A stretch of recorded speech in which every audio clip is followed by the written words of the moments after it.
Ladies and gentlemen, fellow smegheads, lovers of chaos and comedy alike, hear me now. We've all heard the recent news. Very unfortunate. Perhaps, but the end? Absolutely not. Even Doug Naylor himself has promised as much. I can feel it in my bones. He's already scheming, plotting some wild, audacious plan that will leave us all gasping. Perhaps a mechanoid gone rogue, a hollow suit with attitude, or some brilliantly bonkers scheme that against all odds somehow works. Because that's the thing about Red Dwarf. It bounces back. Every single time. Fueled by tea, chaos, and endless arguments with one very furry, very egotistical cat. And let us not deceive ourselves. This is far from the first crash against the wall. Remember the 10-year chasm between Series 8 and Back to Earth? Patience, my friends, is part of the game.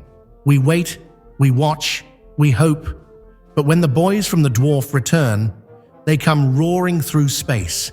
And the timing is always perfect. No cheap jumps, no gimmicks, no shark-jumping nonsense. Just pure, unadulterated genius. Mark my words, Red Dwarf is far from over. Until that glorious day arrives, we endure the ritual. Waiting, speculating, re-watching, quoting Kryten's techno-babble until we can practically outsmart the poor guy ourselves. And there is so much to look forward to. Rob Grant's prequel series promises to be a smegging delight. Big Finish might yet dip their toes into the Red Dwarf audio universe. Even a one-off would be enough.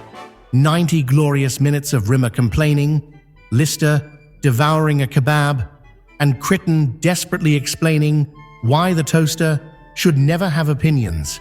And the cherry on top? On October 9th, I will meet Doug Naylor himself at Liverpool Waterstones. He will discuss and sign his latest novel, Sin Bin Island.